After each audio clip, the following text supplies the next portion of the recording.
A questão é a seguinte, eu quero começar com a comparação histórica. A situação dos Estados Unidos pouco antes de 1929 e a situação dos Estados Unidos hoje. Pouco antes de 1929, houve um trio de presidentes republicanos governando os Estados Unidos. Começou com Warren Hastings, que morreu de uma morte muito suspeita. Estava envolvido numa porrada de escândalo de corrupção. Depois, no lugar dele, assume o vice, Calvin Coolidge, que foi reeleito, por um segundo mandato. Quando Coolidge deixou o poder, assume Herbert Hoover. Esses três republicanos eram conservadores nos costumes e muito liberais na economia. Eles deixaram os Estados Unidos sem nenhuma dívida. E isso foi um erro, porque os estados nacionais precisam de dívida para crescer. Por incrível que possa parecer, essa conversinha, esse bafafá, não pode ter dívida, isso é bobagem, de verdade, isso é bobagem. Não acredita nessa porcaria não, certo? Isso é bobagem. Isso é a versão em economia liberal da bobagem que os crentes falam. A palavra de Deus está na Bíblia. Não, só os evangélicos acreditam nessa porcaria. Os católicos, os ortodoxos não acreditam nisso não. As religiões que surgiram na época de Cristo não acreditam não. Isso é uma bobagem inventada pelo Lutero, certo? Da mesma forma, essa bobagem, não pode haver dívida, é uma criada pelos liberais. Enfim, os três republicanos acreditaram nisso. Deixaram os Estados Unidos sem dívida e sem mercado consumidor. Então, o que houve em 1929? Soma de duas coisas. Uma crise de superprodução. Por que superprodução? Porque sem nenhuma gestão do Estado e com a Bolsa de Valores como grande novidade, era o Bitcoin daquela época, as pessoas se empolgaram e o mercado cresceu como se não houvesse amanhã. Só que o amanhã existe, certo? E nem o Calvin Coolidge, nem o Herbert Hoover fizeram um A para deter o que estava acontecendo na Bolsa. Até a ação de empresa fantasma estava sendo vendida. Ao mesmo tempo, eles promoveram migrações maciças com o intuito de rebaixar o nível dos salários. Depois da Segunda Guerra Mundial, milhões de europeus, principalmente italianos, migraram para os Estados Unidos. Então, ao mesmo tempo que havia um lucro contínuo por causa das exportações, para a Europa principalmente, porque a indústria europeia estava devastada, mão de obra europeia barata chegava, então o nível dos salários não crescia. De modo que aconteceram duas coisas. Por um lado, produzia como se não houvesse amanhã, e por outro, não era gerado consumo interno. Os republicanos combateram ativamente os sindicatos e trabalharam para a redução da massa salarial. Resultado, quando os europeus pararam de importar, não havia mercado consumidor interno. E aí as empresas não tinham para quem vender. Ao mesmo tempo, a Bolsa de Valores virou um cassino, um completo cassino. E aí os Estados Unidos quebraram. Roosevelt, que vinha alertando que isso poderia acontecer, desde quando ele foi candidato a vice-presidente na chapa de John Cox, que enfrentou Warren Hastings lá em 1922, acabou sendo eleito presidente, porque ele alertava os Estados Unidos que isso iria acabar acontecendo.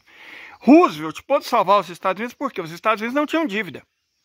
Incrivelmente não tinham dívida e também não tinham déficit fiscal. Os republicanos haviam zerado o déficit fiscal. Então sempre que alguém fala, nossa, não pode ter dívida pública nem déficit fiscal, olhem para a situação que levou os Estados Unidos à crise de 1929. Não tinha dívida nem déficit fiscal. Por isso houve a crise. E não apesar disso. Os liberais, de um modo geral, mentem tanto quanto respiram sobre história econômica. Leiam mais Michael Woodson para entender isso. De toda forma, a questão foi, o New Deal, o programa neo-keynesiano de mudança na economia, que permitiu os Estados Unidos saírem da recessão, investimento público, melhoria salarial, fortalecimento dos sindicatos, foi basicamente possível porque os Estados Unidos nem tinham dívida nem déficit fiscal.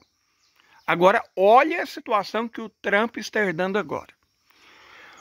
A dívida pública dos Estados Unidos é superior a 36,5 trilhões de dólares. O déficit fiscal, para vocês terem uma ideia, os Estados Unidos arrecadam 5 trilhões e gastam 7 trilhões e 800 bilhões de dólares.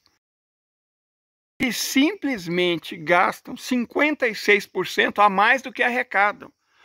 No Brasil, os liberais estavam dando piti porque o Lula gastou 0,4% a mais do que arrecadou.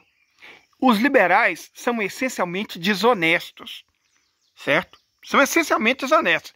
E vai desde as fundações com o nome de presidente até as infodinheiro, passando pelas comentaristas da Globo News e da Globo da Vida, são essencialmente desonestos. Eles não são burros, eles são desonestos. Eles enganam propositadamente. Mas ok, o fato é, com um déficit fiscal imenso, um dos maiores que a humanidade já viu, e uma dívida pública que é a maior que a humanidade já viu, o Donald Trump não tem o que fazer. Mas piora. A França pré-revolucionária estava com uma enorme dívida pública e um gigantesco déficit fiscal. Resultou na Revolução Francesa. A Alemanha, sabe aquela Alemanha de 33? Qual que era a situação anterior? Todo mundo gosta de falar, oh meu Deus, a inflação.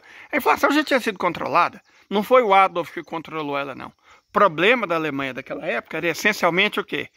Dívida pública imensa, imensa, porque os europeus, por revanchismo, colocaram a Alemanha para pagar todas as despesas da guerra, e déficit fiscal imenso. Resultou na Alemanha de 33, 45.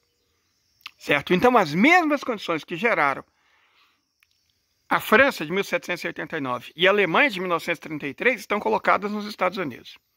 As mesmíssimas condições. E não há nada que o Donald Trump possa fazer. Porque diferente do mundo que o Herbert Hoover herdou, ele quebrou os Estados Unidos por absoluta imbecilidade, por acreditar nas tosquices que os liberais falavam. Não pode ter dívida pública, não pode ter déficit fiscal. Os Estados Unidos quebraram.